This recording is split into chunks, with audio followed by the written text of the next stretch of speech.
Welcome to Talking Giants, presented by SeatGeek. I'm your host, Bobby Skinner, here with my co-host, Justin Pennick. We got a mailbag. Joe Schoen had his press conference. We're gonna unwind that a little bit. Justin, how are you feeling for the bye week? Bobby, I'm a little fired up for this episode. I'll tell you what. Joe Schoen's words kind of got a little feeling out of me. Now, I'm not overreacting to everything that he's saying, but I'm also reacting to what he said and then also the current state of the Giants roster, and we're going to talk all about it. We're going to break it all down, but I'm fired up to have this specific episode, this specific mailbag during this specific bye week. How many times am I going to use the word specific? How are you? Be a little more Pacific. I'm good. And this episode is brought to you by some special people. We got Mike Cesare or Kekari or Sasiri or Kasiri or Sakiri. Yeah, I did that. Thanks, Mike. Andrew Bodamer. Not Dahmer, but Bodamer. No, not him. And then just Shark Guy. I know you made a joke about your own name. I don't get to make that joke. Justin, who are these people? Baby Shark. These wonderful people went to patreon.com/talkofgiants for $2 a month plus some other cheers. You get to hang out with us live while we record the shows. Bobby Skinner will send you some stickers and magnets in the mail. Next time that you sign up for Patreon and then you come on to the next stream, we had Blair that was telling us that he's delivering mail.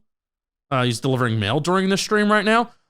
Be a new Patreon member, and then the next time that we go live, tell us what you're doing. Like whether we go live during the day. Like, what are you doing? That's work. A great radio segment. Just what you call like, what are you doing? What are you doing? I'm on the toilet. Great. Patreon.com/talkofgiants. Thanks to our patrons. We love you so much. Remember when I changed our voicemail line? You're like, why are people telling me these like details? Like, I changed the voicemail line. I didn't tell you. We used to have voicemails on this show. Yeah. All right, take it away, Steve. Mail time. Mail time. The mail's here. Come on. Bye, guys. Here's the mail. It never fails. It makes me want to wag my tail. When it comes, I want to wail.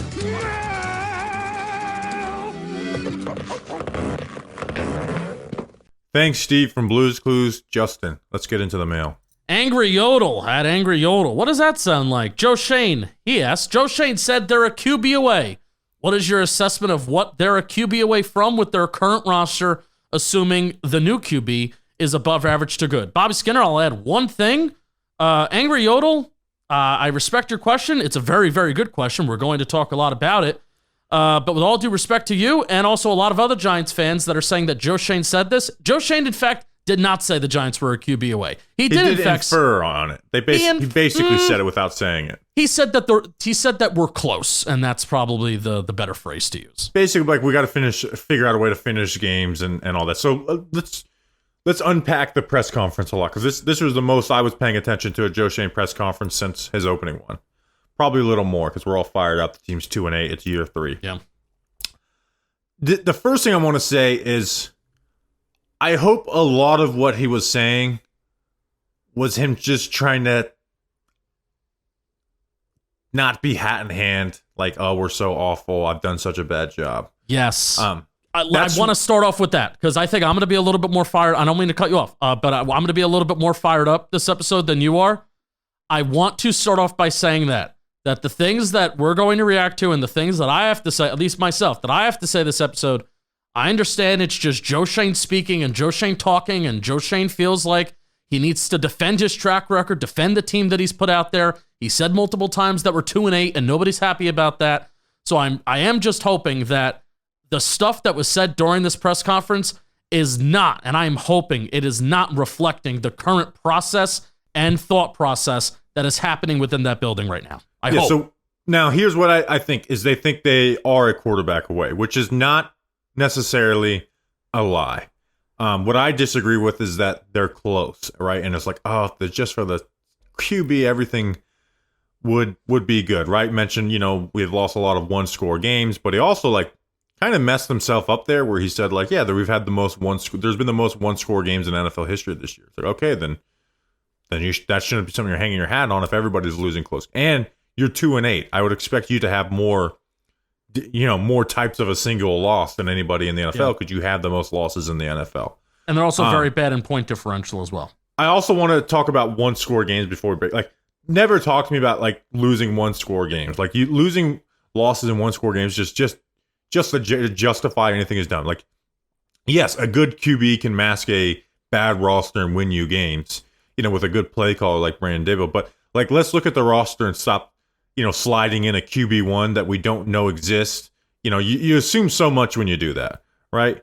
Like, you assume that a good QB has no bad or mediocre games in there. You assume nothing happens differently from the other team based off of a more competitive game. You have the 28th worst point differential in the NFL. And like the 2020 6-10 Giants, they lost 5 one-score games. Was that a good roster? The 2019 4-12 Giants, they also lost 5. That wasn't a good roster. The 2018 5-11 Giants, after years of bad Jerry Reese drafting, they lost 8 one-score games. That wasn't a good roster. So a GM's job is to build a really good roster, not to be a franchise QB away from being 5-5 or 6-4 week 10 of year 3. And this is my thing with the team, because he did a great job by saying that we're close and inferring that they're a quarterback away. You want to know why I think so, Justin? Why? Because everyone's eating it up. Because it's partly true. Oh, they're loving it. Because it is true. But here's my thing: is I think every team in the NFL is a QB and well. Correct. Like everyone is using Houston and Washington examples of how a good QB saves you, and that's agree, right? That's why you hope that you can draft a franchise quarterback, because that's what they do. It doesn't mean that those teams did a good job of team building the rest of the roster for the 3 previous years. Yeah. It doesn't fix that. So like if they land a franchise quarterback in this draft, it will cover up a lot of the holes in the roster. It'll also make other decisions look better. We'll have a more, even though I think Wandale's a limited player, we'll like Wandale Robinson more if we had a franchise QB compared to what we have right now. And it's the best thing you can do as a GM is to get the franchise quarterback. It's also the hardest thing to do as a GM. Yep. So why are we granting Joe Shane that, well, he's going to do that? And again, my issue with Joe Shane is not that he doesn't have a quarterback right now. Now, the Daniel Jones contract is bad right now, but so let me say this before, because I don't want to do the whole Joe Shane, like his whole body work. Outside of the Daniel Jones contract, I don't think Joe Shane's done a very good job. No. I think that I don't. I think he hasn't done the totally awful job. I think his first 2 drafts are awful. I think he's done solid in free agency. And then the 2024 draft class looks good, the early returns, but we also need to be careful to not judge a draft class in season. We always feel better about it. We're going to have a Deontay Banks question. Think about how you felt last year about, Banks, JMS, and Hyatt. Most people felt pretty good. Now, I like this class better so far. You have 2 clear hits and Neighbors and Tracy. The rest are a little to be decided. Do I like what I've seen from Drew Phillips? Absolutely. But he did missed 2 tackles that could have changed the Commanders game. He got beat in coverage, 3 times against the Steelers for 100 yards and a touchdown. Again, he's a rookie. He's going to have those struggles, but we need to see more before we declare him just a bona fide awesome player hit. But I like the early returns. Newman's got to touch a football 1 time before I declare him a full-on hit. I think he's a solid safety. Will he be a top 10? Will he be a top 20? That's yet to be seen. Where with Neighbors and Tracy, I think they're just hits no matter what. But overall, my worry right now coming away from that press conference in the state of the New York Giants is that John Mara's not going to fire them, and that's not my issue. It's that because John Mara did not force them to sign Daniel Jones, but agreed with the decision to sign Daniel Jones. Right? It's not like the Saquon thing where they disagreed. He agreed with that decision to sign Daniel Jones. It's Joe Shane owns it. He did it. If he didn't want to do it, he shouldn't have done it. The same way as Saquon Barkley. But John Mara is not going to hold that against him as a reason to fire them. And he believes that they should get their shot at a QB. My worry is they're going to be forced to take a quarterback this year, which if they get it right, sick. But there's a good chance they get forced a quarterback they truly don't believe in. Yeah, and do they have a 1-year mandate or a 2-year mandate? But here's the thing. Even this is regardless, because if they do draft a quarterback, this year should be 2 years. They should be given a 2. If they're kept this year, I think they should be given a 2-year. Hey, you have 2 more years from John Mara, because you don't want them to force them into drafting a quarterback in this class if they don't want to. Correct. The issue is that if they don't do that, they'll get fired if they lose games. John Mara will go back on his word, so I don't think they'll believe him on that. And that's why I don't feel great about all of this right now. And I haven't even watched these QBs, so I don't have an opinion. I'll have opinions on Cam Ward and Shador next week when I do a little bit for the midseason. It's that I don't think Joe Shane's done a great job of roster building. No. And are they a QB away from competing in the playoffs? Yes, they are. So is everybody. So tell me what team in the NFL, maybe there's a couple that aren't a quarterback coming in and playing great away. Yeah. So here's the main thing that stood out to me about Joe Shane saying that we're close and also mentioning that the Giants have a 1-5 record in close games. I kind of remember back in 2022, Bobby, now not the end of the season, but the trade deadline. Man, that trade deadline, I had like a bit of like a deja vu type of moment where, oh my God. People were demanding him to make a trade for a receiver. People were demanding. A lot of people. And a lot of people were also like, hey, let's stay the course. And I think, but we were two people that we were like, we should stay the course. If something makes sense, then obviously add a piece. But, you know, the asking price of like Jerry Jeudy was like a 2nd-round pick, and there was just out of control prices in 2022. And the Giants were 6-2. So you had a GM who correctly evaluated a 6-2 roster in 2022, determined they were not ready to compete, and said, you know, even though we're 6-2, you know, there are some games where we're down 17-3, where you have to be honest, an honest evaluation about where you are as a roster. That is, Shane has talked about that, I feel like, for years now. You have to be honest with yourself and evaluate on where the roster is. I do not think, and again, this is a hope. I hope the Giants are not internally using their record in close games and being, 23rd in yards per game. He said, he even mentioned that they were 17th in defense and 23rd in offense, which, by the way, 23rd in offense, you're in yards per game, but you're 30. That's good PR right there. But you're 31st. Yeah, you're 31st in points per drive and 32nd in total scoring. Very good PR right there. Just saying that we're 23rd in offense and saying that's middle of the pack. Saying that's middle of the pack, and you do know that 24 is the bottom quarter of the league since there's 32 teams. Anyway, again, good PR. But this was a GM in 2022 who correctly evaluated the situation at hand. They're 6-2. We're not going to be aggressive. We know where we are in our process right now. We know where we're at. And now, I understand that Joe Shane is fighting for his job. But come on, it almost brought me back to 2018. Remember when Dave Gettleman justified the Giants being close by saying that they led the NFC East in scoring in 2018? That's almost what I was brought back to, and that's not a good place. So here's the difference between good and bad teams, Bobby, and we've talked about this before. And this is the second year of doing JM football stuff now, and this is the main thing that I've learned about the difference between the Giants and the difference between the competing good teams year in and year out in the NFL. Good teams have stars, multiple, and they have multiple of them. The Giants have 2 stars. One of them who is injured often, and Andrew Thomas. And hey, I think Malik Neighbors can be a star. And I think there are certain, if we talked about this after week 3, I would say Malik Neighbors is a star. But now I'm talking about you can say he hasn't earned it yet, but he's an all-pro level player. I'll say that. Not an all-pro. I need to see more consistency. I need to see more consistency, and I need to see more effort on a down in and down out basis. And you got to catch those balls to close the game. All right, so let's just say the Giants have 3 stars on their team right now. Let's put Neighbors in that mix. And then one of them being, Dexter Lawrence, and then the other being Andrew Thomas, who is an often injured player, unfortunately. So I go up and down the NFL and go through this exercise. I mean, I had somebody in my replies say today that the Chiefs don't have, the only star on the Chiefs is Patrick Mahomes. That's wrong. They have Chris Jones, Travis Kelce. And by the way, they have the best quarterback in the NFL, too. Yes. So, but you also have good players across the roster, too. You have right?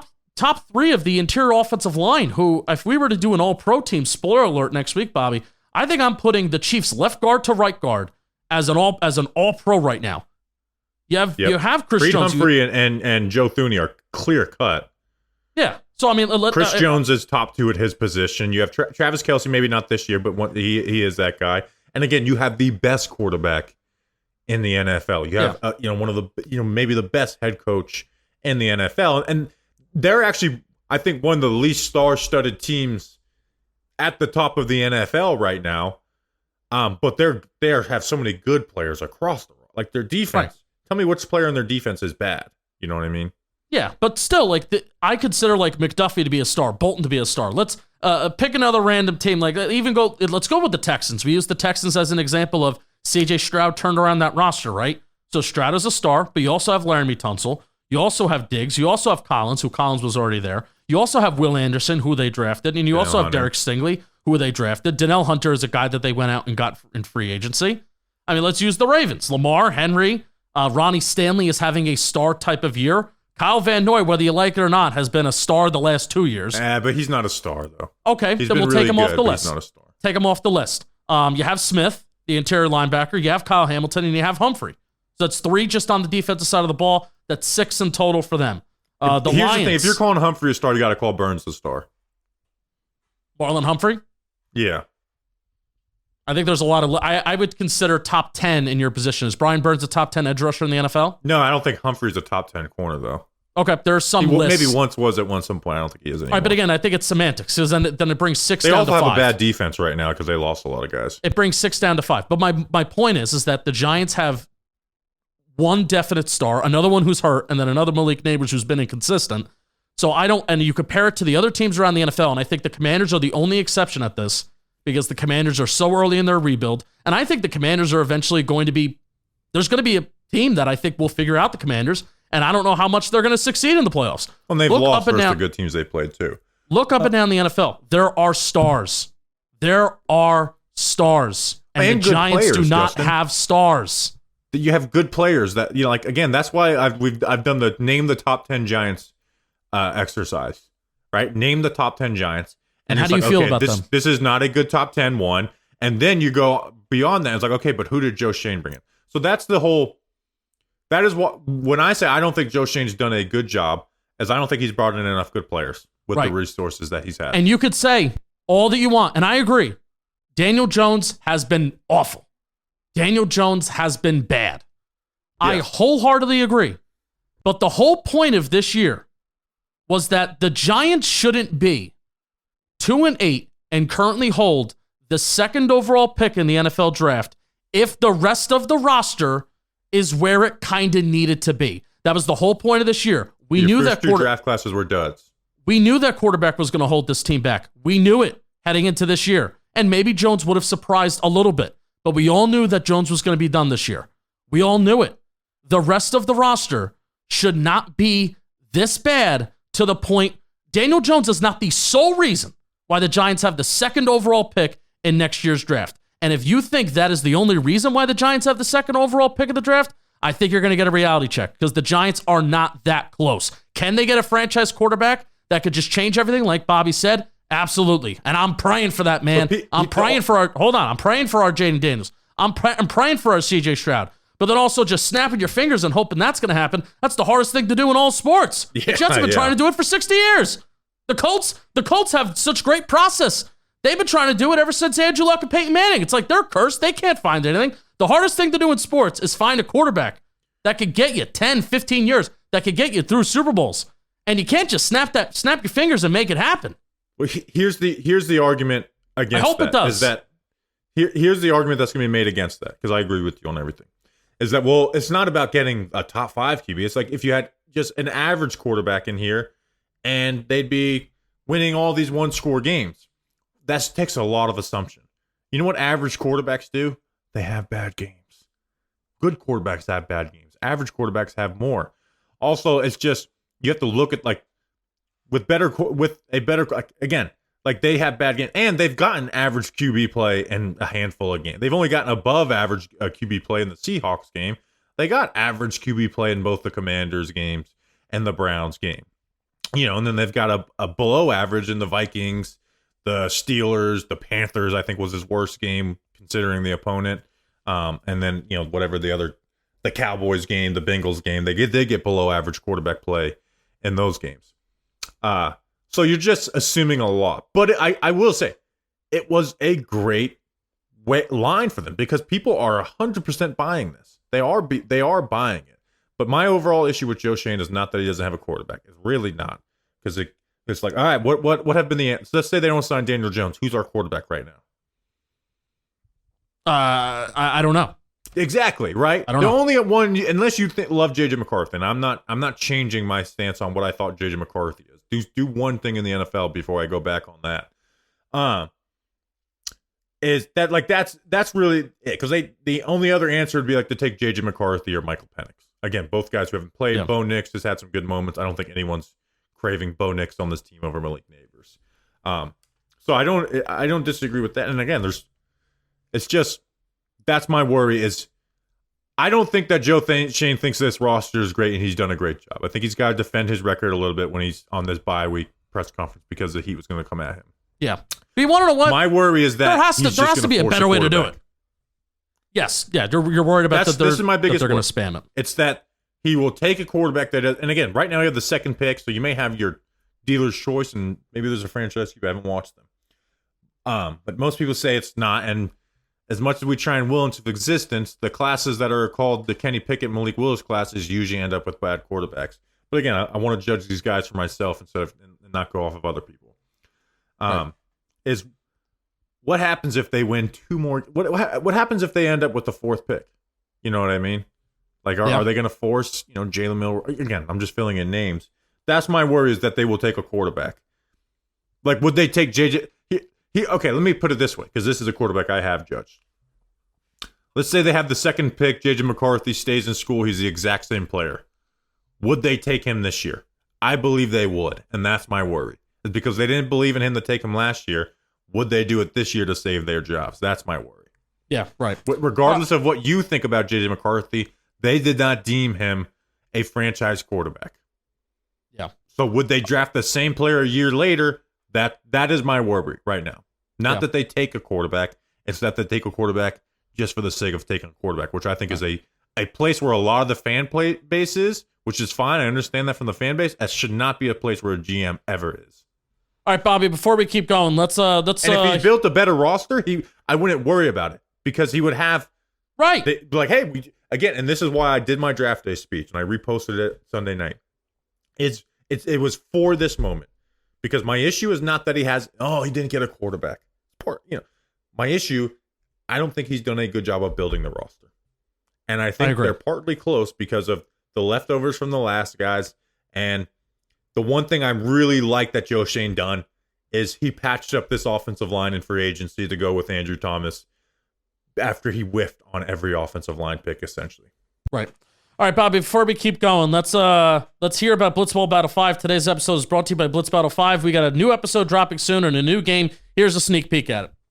We continued regular season action of Blitzball Battle 5. Pair of 1-0 teams are going at it, Love Yas and We Got Ice. There are two huge questions. Let's start first of all with We Got Ice. Is Jack Doyle healthy? I think so. I think he answered some of those questions yesterday. It was an elbow issue, but he says he's fine when he's throwing. I'm not sure when else you're going to feel your elbow, but the question for me now goes to Love Yas. Nicky Cass kind of went missing until the last swing of the game, so I'd like to see him get started a little earlier. Well, rumor has it he's going to give us a different look for the game. You'll have to tune in later today to see what that is. I think I'll go with Love Yas today. I loved what I saw out of Dalton Feely, particularly on the mound. There was a confidence level to Dalton that I've never seen before. Can that carry over to today? I think so. He's emotional, but yesterday he was locked in. I picked We Got Ice to win the whole thing, so I have to pick We Got Ice. Tune in for the fun later today. Blitzball Battle 5. All right, yeah, check out Blitzball Battle 5 Warehouse Games on YouTube. I'm an umpire on it. Yeah, that's what I have to really say on that, man. Research Rick even pulled up a quote of Joe Shane, on Hard Knocks saying that the best predictor of the future is the past. I really think they know it. And I think some of the beat reporters maybe even dug in, or I can't exactly remember who, got Joe Shane in a spot to be like, yeah, I have made some mistakes, and probably most notably talking about the 2022 offseason and giving Jones the contract. Maybe you should have franchised Jones, et cetera, et cetera. Yeah, I've made mistakes. Well, can you get into those mistakes? Joe Shane's like, no, I'm not going to get into those mistakes. So, I mean, they got him to it. They kind of cornered him a little bit and got him to admit that mistakes have been made, of course. And everybody knows it. They literally made a TV show talking about how desperate the Giants were to move up for Drake May. So everybody better our life would be if that happened. If we just had the third pick. Now if we had the third pick, yeah, and the ironic thing about the Giants possibly even trading up for Drake May, if the Patriots agree to that, is we don't have this really great draft class that we had this year. And then I wouldn't give a shit, to be honest. But yeah, but still, I wouldn't have said he did a great job building the roster. But it was just, again, and that's why. Would I take if you told me after Joe Shane, it's like you get 4 years, you got 2 awful draft classes, a good draft class, in your franchise QB, you signing up? Yes, you got me the legit franchise QB. Like, it covers up all your sins. But to me, you have to do one or the other. You have to draft the franchise QB, which I don't think just picking one automatically makes you that. Again, it's the hardest thing to do in sports. Or you built the really good roster. Right now, I think he's done neither, and I don't know if one offseason is going to fix that for either spot. You know, and he even talked just other things about what he said about kind of justifying the roster. Well, we have the youngest defense in the NFL. One of the reasons why they have the youngest defense. When teams do that, dude. One of the reasons say that shit all the time. Well, also the Packers had the youngest team in the NFL last year. They almost made the NFC Championship game. They were one drive away from it. The 2019 New York Giants were one of the youngest team, we're the second youngest team in the NFL. You know, and Joe Shane also used continuity as a reason to be optimistic about the future, is that these young guys are going to be, they're going to have continuity in the system of how many years in the offense, and then it'll be the second year in the defense, that the defense is going to get a little bit more. We want to know one of the reasons why they have the youngest teams in the NFL, Bobby, especially if you look at the defense and if you look at the secondary, is because Joe Shane drafts these guys when they're 20 and 21. So then by the time their rookie contracts run out, and the fact that we do a poor job developing players, okay, great, you're still 24 years old, but you're still a bad player.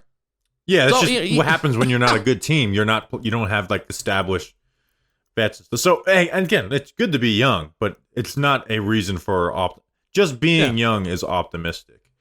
Is not a reason for optimism. Again, 2019 Giants, I think they were the second youngest team in the NFL that year. Like, and Snap weighted as well too. So like that doesn't make you feel good, just like in itself. So, yeah. All right, why don't we get to the next question? Let's get to the next question. It's coming from Michael at AP Skirbo. Justin, read an ad or else I will do to you what Oz did to Vic. Is that, what is that? Because I think it's the Instagram story you shared, and I don't know what that was. It's the penguin. Did you, I don't want to say the ending, because it's the ending of the show. Oh, then don't say it. I didn't watch it, but I know there's people in here that probably watched, so just read an ad. I mean, the ending of the show, if you did watch it, I was literally watching it with like my hands out, like, and my jaw was on the ground, like in shock. Like, what are you doing, Oz? What are you doing, Penguin? I don't even know what it's about. I thought this was gonna be about like Dr. Oz or something. Do you have HBO Max? I do. You should watch the Penguin. And it's almost like DC Comics, except this is the Sopranos version of it. They do a really good job with it. Watch the Batman. Is it superhero first. Stuff? Yeah, it's super villain stuff. But it's not like corny. Like it's science good. fiction superhero. No, it's almost like it's like a crime show. I really recommend okay, it. then I'll watch it. I thought you were gonna say it's gonna be like superheroos and stuff. Watch the Batman too, because that's like, like that show The Boys or whatever. I tried watching like 5 seconds. I was like, I can't do this. Yeah. You want to know what we all need to get more of? Off our ass. And with bold flavors and a refreshing citrus kick, Mountain Dew is going to get you off your ass and having you feel like you're on an actual mountain, a mountain where the weather is always perfect. Your friends are ready to hang, and a day of epic proportions awaits. Can't wait for some football on this weekend without the Giants, because there's some good football games on, and I know that's going to have me feeling like I'm on an actual mountain, and I'm going to be cracking open. That's the sound of a Mountain Dew being cracked open. I'm going to crack open some Mountain Dew and some bold flavors, refreshing citrus kick as well. The mountain is calling. You should answer. Grab your friends. Grab a nice cold Mountain Dew wherever refreshing beverages are sold. And do the do, will you? Please? Because you'll be glad you did if you do it. You'll be glad you did. Next question. Casey at Casey Cyberandy. In the post-game pod, you talked about the optics of starting Jones or Locke. What do you think the optics would be if they opted to start Tommy DeVito? I feel like if you're going to start someone, it would be good to get him experience to potentially be our number 2 in the future. It kind of feels like old news, even though it hasn't been actually said. But Daniel Jones is not the Giants' starting quarterback anymore. They've all but made that clear without actually saying it. But do you think there's any like debate on whether they should start Drew? Because here's what I think. I think Drew Lock was really bad in training camp, really bad in that preseason action he got, really bad in that regular season action that he got. And they're worried that, like, he may make us look a ton worse if we send Tommy DeVito out there. Because, again, Tommy DeVito could have, like, Tommy DeVito looked actually pretty decent in training camp and preseason. Yeah. Like, maybe they just think Tommy DeVito's a better quarterback right now than Drew Lock, but they also invested $5 million in. But do you think there's any of that, or do you just think it's Drew Lock is the QB2 and we're overthinking this? No, I think Drew Lock should be the direction that they go.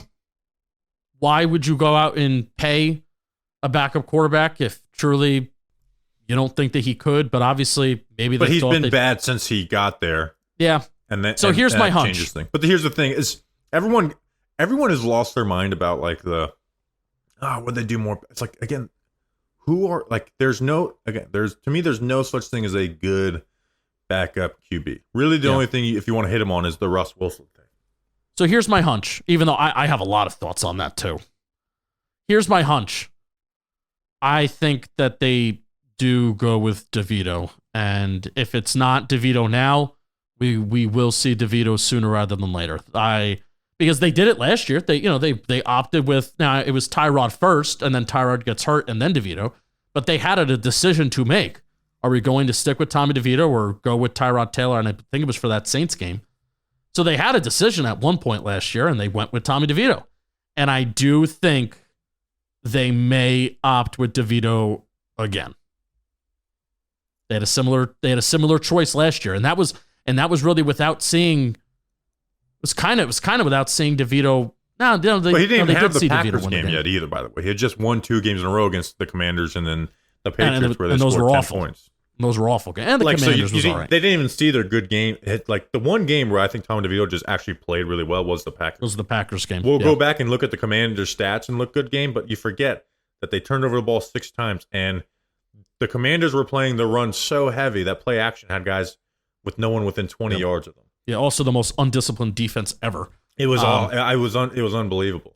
Yeah, so and they still took all the sacks and shit, but like, so. I don't know where they're going from, but I think if you gave Drew Lock $5 million, you probably got to give him that. And again, Drew Lock is capable of like having good games and stuff too. Like he did play, it wasn't perfect, but like he did have a good game against the Eagles last year. Ended up winning that at the end of the game with a nice throw to JSN. But here's the thing: if you go to DeVito first, then how do you go to Lock after that if DeVito's bad? I don't think you do. I think they stick with DeVito. Yeah, maybe. And then the justification is, well. So do you think Tommy DeVito is going to start against the Bucs? Yes, I do. I'll say I think Drew Lock's going to start. I'm going to be there, by the way, so I'd like to see. I'm rooting for Lock just so I can say I've seen 5 different Giants quarterbacks start in 9 different attendances. Because at least if they go with DeVito, then you could talk about the whole, well, this is a guy that we're maybe trying to develop for the future to see what we have versus Drew Lock. They have said this about players in the past. Well, he was on an expiring deal. Is Drew Lock just a 1-year deal? Yes. So Drew Lock is on an expiring deal. We wanted to see what we had in Tommy. I can very much see that line being played out. But we'll see. Yeah. All right, next question. Jason Bright at JasonB0501. The elephant in the room. Did Evan Neal play better than anticipated? And at this point, would you be comfortable letting him remain on the roster to play out his rookie contract? What about his 5th-year option? If so, what would be his ceiling? Talk of Giants versus the world. Well, first off, I think you're declining that 5th-year option. Yeah, you have to do that. And I watched the film, bro. I did just watch the film, bro, with Evan Neal, and I sadly bring you the news that I think he's a bad offensive tackle. Now I think his run game footwork wasn't great, but there was real improvements in that. And hopefully, a lot of the Neal issue was mental. He just messed up plays and stuff. Like, I want to talk about like 1-score losses. They might beat the Bills if Evan Neal just blocks the right guy at the end of the half. But he's getting out of his stance in the run game correctly. But you just see where he's still top heavy, where guys could shed him. He fell, on a play, but he did do a good job on double teams. And part of that, where he's been better than that in the last 2 years, was just the first 3 steps of the play. He did that. But in pass protection, to me, he just got beat almost essentially every time whenever left one-on-one. Not every time, but most of every time. But they just weren't able to finish at the quarterback. And I know people have been using his PFF grade. I think got an 80 or something, which you shouldn't use PFF grades. We never do, especially as they've gotten worse as a company. Yeah, I mean, he had a 49 pass blocking grade. So that came from the run game. And I just genuinely think the Panthers are just the worst pass rush in the NFL, so they couldn't take advantage of wins. But so I did the O-line report this week. It was simply Evan Neal. And I'm like, this is just a bad pass blocker. He did learn a trick from Illuminor of, throwing a hand out there to bait the rusher into a move. But he's still a bad offensive talent. Like I actually think that Chris Hubbard would be a better option for them to win games this year, but I'm fine with them just keeping Evan Neal in there because they're 2-8. You don't think that Evan Neal being on the right side is not as costly as having Chris Hubbard on the left side? I'm saying you could put Chris Hubbard on the right side. Okay. And then keep Jermaine at left. And okay. Illuminor's not as good at left tackle as he is right tackle, right? So you're still going to get some pressure over there if you want to go back to that. But Hubbard's a better blocker in the run game, like a better blocker in the run game. And they're both negatives as pass blockers. And I think if Hubbard went up against the Carolina pass rush, we wouldn't be so hard on him. Like, I think it's just as bad as Arizona's pass rush last year when Josh Azudu and Evan Neal didn't give up any pressure in that game. Jordan Schultz tweeted out that Tyree Phillips ready to come back. Probably not. Yeah, even then, he's coming back from injury. And Tyree Phillips was just better than Evan Neal, not actually good. All right, so would you be comfortable? Part of Jason's question: would you be comfortable letting him remain on the roster to play out his rookie contract? Well, I want that either way, but I think he should move to guard. Not because I think he'll work at guard, but I don't think he's working at tackle.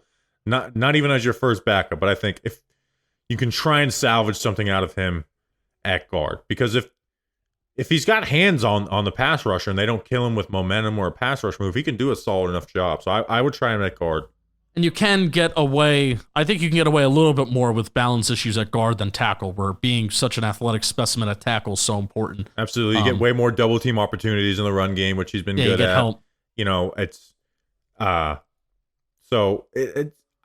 would move him to guard. Yeah. I thought it was a missed opportunity. Like I spent the offseason. I've talked to, whenever we would see a reporter in person, I would kind of try and nudge him, or after a Zoom call, I'd be like, hey, listen, do you have any idea on if they've even asked Evan Neal to prepare for life of guard? Not even saying like a full on cross train, but hey man, start thinking about it. Start thinking about your life at guard. And, really the answer that I got was no, not really. And so I think that's a mistake. I thought that was a mistake from this offseason to just go in, especially when you signed Jermaine in March. So you knew that you had a capable right tackle. So I appreciate the fact that, you're going to let Evan Neal try and compete for right tackle, but this is just a wasted, washed year for Evan Neal because you have better options on the team, and you didn't even ask him to prepare for life at guard heading into this year, knowing that there was a good chance that he could be a backup because you have better guys on the roster currently. They got saved by him being injured, by the way, because they did. He would have been the right tackle week 1 if he came in the training camp healthy. I guarantee. Yeah. So, but I do think it's a not have missed. let a bad preseason sway them away from that. Or maybe they would have, but still, that would have been they kind of got saved by him not being ready for training camp. Yeah, I do think it's a missed opportunity by coaching to at least not tell him that this offseason you need to start to prepare for this, because now it's going to be, okay, Evan Neal, now you need to prepare for it this offseason, or else your NFL career is over. Yeah. All right, you ready for the next question? Next question. The Trash Man. Congratulations to you, the Trash Man, because he had Joey Logano win your championship in NASCAR. So would you rather see Joey Logano win another championship, or would you rather read an ad? I want to say I don't have a problem with Joey Logano winning a championship. I have a problem with the championship system and awarding Joey Logano this year. I'm not a huge Joey Logano hater. It's just this year. Justin, but you know what I always try to be? A fan that never loses. I try to be like Joey Logano. And here's what I mean. The Giants, they don't win every single week or any week. But even when they lose, I'm still loving the game. You guys can hear it in our voice. We still got passion. We're still loving football. Because whether it's a big deep ball or some third and short conversions or just a great tailgate out in the parking lot, there's always something to cheer for, which I'll be at the next Talking Giants tailgate against the Bucs. And the best beer to pair with awesome moments is Corona. Corona is all about finding the maximum amount of joy within every moment of the game, win or lose, at home or on the road. It's the perfect beer to go along with watching football and all the moments that come with it. So cheers to everyone who loves the game beyond the scoreboard. Corona, for the fans who never lose. Get yours at ordercorona.com for 21 plus. Relax responsibly. Corona Extra Beer, imported by Crown Imports, Chicago, Illinois. My favorite beer, Corona. You'll be glad you did. Next question. Next question is coming from NY State of Mind at NY_state0F_mind. How/why has Deontay Banks regressed so badly? He looked solid last year. What happened? I love this question because I'm about to blow your fucking mind. But it's an example, Justin, of how we overrate rookies in their rookie year, right? So when you talk about the 2024 draft class, remember how you felt about Banks last year and all this. I'm going to go through some stats this year compared to next year. Last year, he gave up 3.5 catches per game. This year, 3.3. Last year, he gave up 43 yards per game. This year, he's giving up 45. Now, the 12 yards per catch last year, 13.5 this year. So 1.3 yards per catch difference. Forcing completion rate. Last year, 11%. This year, 13%. I wonder if you take out the Seahawks game, how that looks. You can't take the Seahawks. Take his best game out of last year. He had 6 pass breakups in 15 games last year compared to 5 in 10 games this year. His snaps per reception was 9 last year, 9.3 this year, which the higher numbers, the better. Now, where the difference is touchdowns and interceptions. Last year, he gave up 4 touchdowns and 2 interceptions. This year, 6 touchdowns, 0 interceptions. So he gives up more touchdowns now because he's facing more wide receiver ones, but he's statistically better in every category except for completion percentage, really. You know, he's giving up 68% of his targets as catches compared to 57% as a rookie. But I think part of that is scheme related compared to the pressures that Wink would throw at you. And I'll say this, I don't think he's worse than last year. I actually think he's a lot better. Like last year on film, when he had to face wide receiver ones in that little like 4 or 5 game pocket, he was getting cooked in those games, getting cooked. Like Garrett Wilson embarrassed him. This year, he doesn't get embarrassed like that. He just loses at the catch point consistently. And there's obviously some like plays that are bad. He loses leverage to a guy like David Moore on Carolina. So I actually think he's a better player this year. He's just playing wide receiver one. And then the effort play against Dallas and Philly are bad, and that's new. That's new. But here's the thing. I think it's because he's not a shiny rookie, and he's giving up plays and coverage, so you're judging him. So he's not a shiny rookie now. He's giving up the plays and coverage this year with some more touchdowns. But you're judging him for his bad run defense instead of ignoring it because he's, you know, a new rookie. And even when you think about some of these stats, like he left a lot of games last year, so he has like a higher snap share this year than last year, and with some of those per game stats. So like they should be worse this year. So I actually think Deontay Banks has improved as a player. He's just not up to the task of covering wide receiver ones. And I think he was overrated as a cornerback too last year because he was a rookie. Yeah, I mean, you mentioned the fact that he would leave in the middle of games last year. He had 15 games played last year, 477 snaps, and already in 10 games played, he has 306 coverage snaps. So I should say coverage snaps, not just total snaps. 477 coverage snaps, 306 this year in 5 less games. So here's the stat that actually impresses me the most about Deontay Banks, and this is from Next Gen. The average target separation for 2023, Deontay Banks' rookie year was 2.9. It's down to 2.2 this year. That's almost an entire yard. The tight window's force percentage. So when you're targeted, how often are you forcing a tight window? It was 22.6% in 2023. It's up to 32% this year. Tight windows forced. It's a 10% improvement over year. So I actually think I would like Deontay Banks, and I'd be like, you know what? I may even live with the inconsistent or even just downright bad run defense that he has. I may even live with it if the dude just knew how to turn his head and make a play on the football. I probably would live with it, but he just can't. So your average separation, the fact that it's almost a yard better from your rookie year, and the fact that you're forcing tight window throws at a 10% higher rate than what you were doing your rookie year, doesn't matter when you're allowing touchdowns and allowing yards and you're not a rookie anymore. Doesn't matter. And wide receiver ones make you play for bad ball skills. Wide receiver twos, not as much. Correct. So, but I actually, again, like the film, I've actually all year thought he's better than last year, and just be like, we just do this every year. We overrate the rookies. If they're, as long as they're not, dog shit awful, we overrate rookies. So I thought the film was actually better, but statistically, it's actually slightly better, and he's facing better players. So it's just, again, like I think this is a great example. So think about how you feel about Tyler Nubin or Andrew Phillips or Theo Johnson right now, and just be like, if he's playing this close to the same way with a bigger role next year, how do you feel about them? Now I like all three of those guys. Like I don't want to just do that because I do feel better about this year's draft class than I did the last two in season, right? So I say that as a broad, we overrate rookies. Like I do feel a lot better about this class compared to the way I felt about last year's and the year before in season. So, but it's a good example of that. All right, next question. Next question is coming from DeekFreak72 at JJDeekFreak72. Bobby, would you rather run a trick play or read an ad? Well, clearly, you'd rather run a trick play because I'm going to read an ad. Oh, how about that?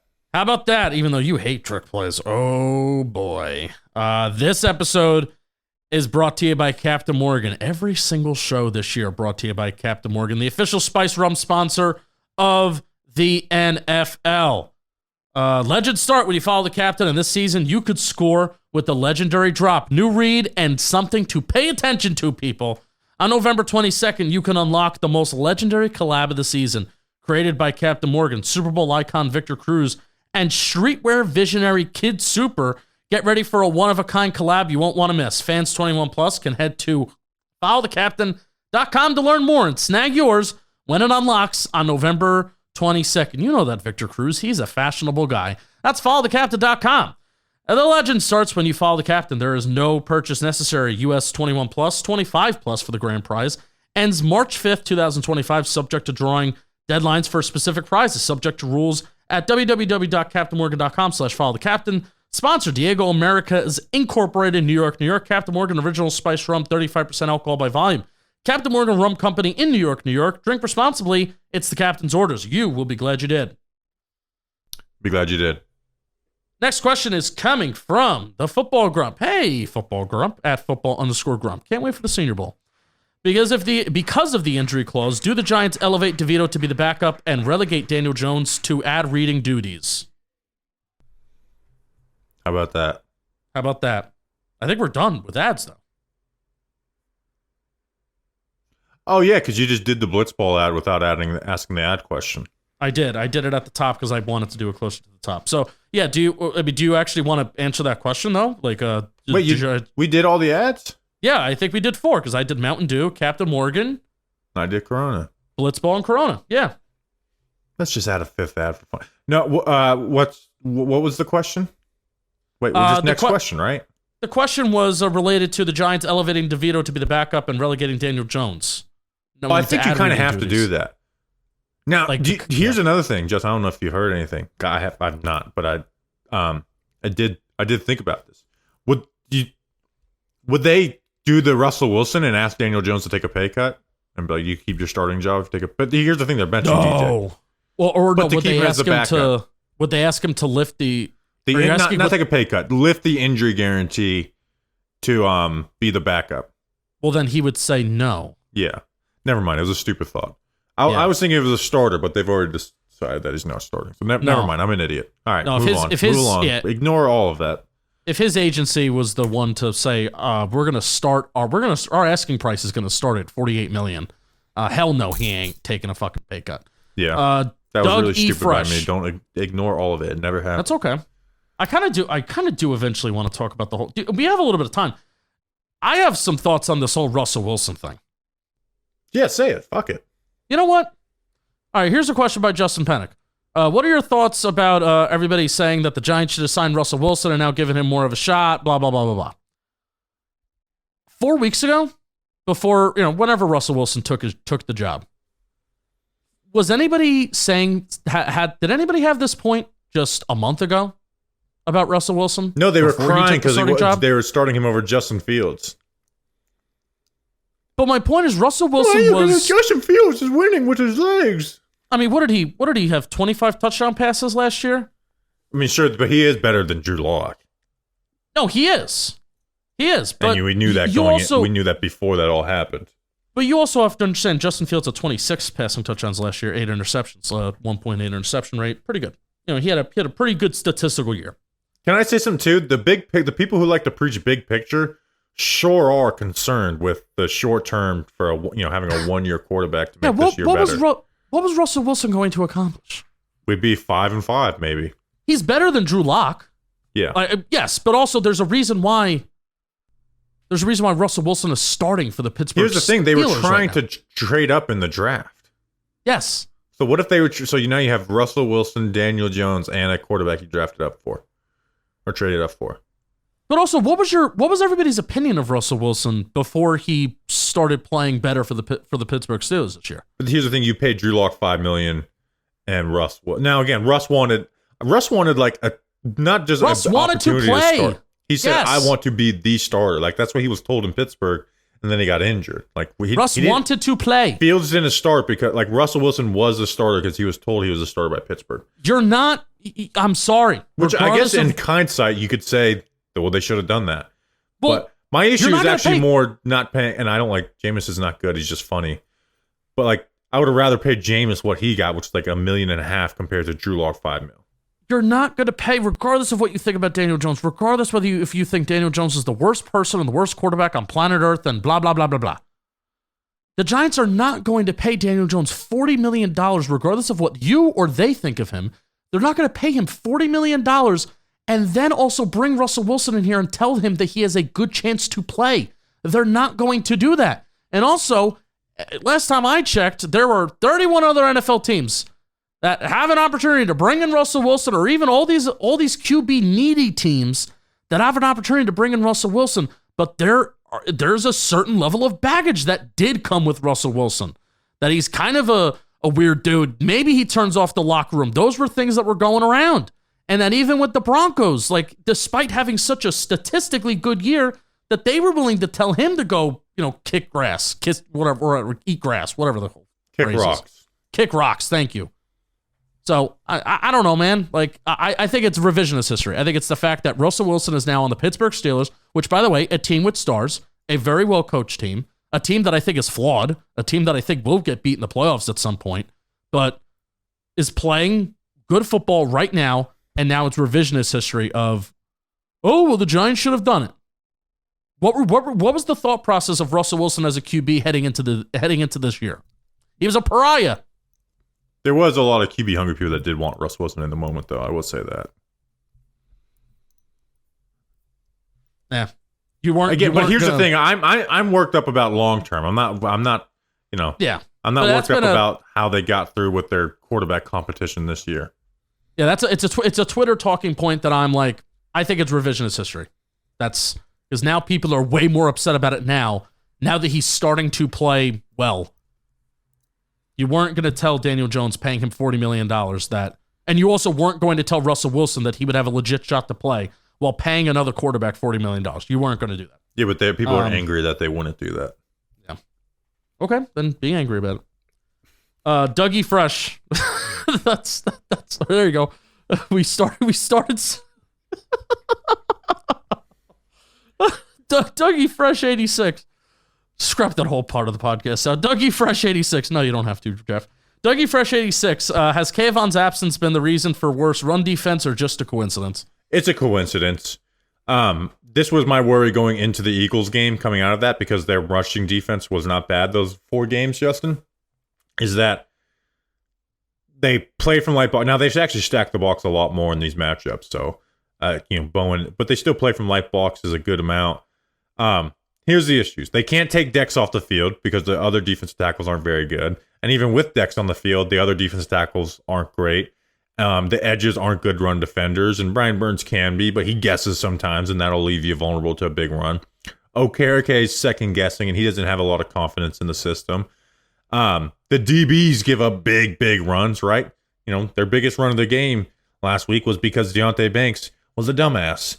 Also, the reason why it wasn't bad in that week 3 to 6 period was because they went up against the the 28th rushing offense Browns, the 31st rushing offense Cowboys, the 27th rushing offense Seahawks, and the 29th rushing offense Cincinnati Bengals. Not only are those teams bad at running it, but they have no desire to do it. So those teams are bad at rushing the ball, and they didn't run the ball in those games, despite facing a bunch of light boxes. So I'd say those are the reasons why. So it's not this long-winded answer, but that's just those. It's that they played against bad rushing teams. They can't take Dex off the field. Their edges aren't good run defenders. Okereke is not playing at a great level in this system. And they like to play from light boxes, and the DBs are awful outside of Andrew Phillips playing the run. All right, Bobby, we have a meeting that we And have to go to that we're being yelled at that we're not at. Well, it's not our fault. I know. All right. We'll see you. Let's go. Hey, we appreciate you guys. I'm going to be this long-winded. We appreciate you guys. We'll see you on the next one. Until then, let's go Big Blue.